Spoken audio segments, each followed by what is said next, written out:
Could you explain to those that will watch this tape a burst of flak is, or when you go into a flak, and what it sounds like, what it feels like, what it's like? Well, you don't hear it because the plane is making so much noise that you would never hear it.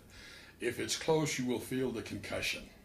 The Germans historically used 105 and 88 millimeter and 105 millimeter.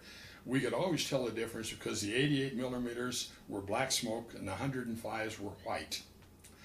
And what it is when you start going into a target and you look out and you see all of these puffs of black or white smoke and it looks like mushrooms all over the place.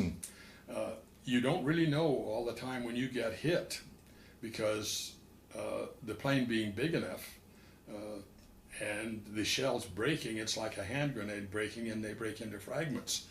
And so you can do a lot of damage to a plane without ever actually feeling it. Traditionally, you remember I said when you hit the IP, you had to fly straight and level?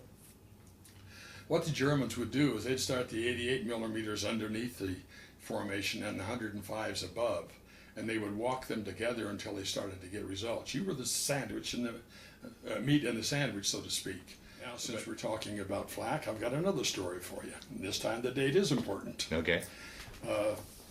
There was a refinery at Brux, Czechoslovakia, and we drew the mission on Christmas Day in 1944 to bomb that refinery in Brux. And as I told you before, the Germans would shoot black and white flak at us, and you could tell what it was. Not on Christmas Day. The flak that day was red and green.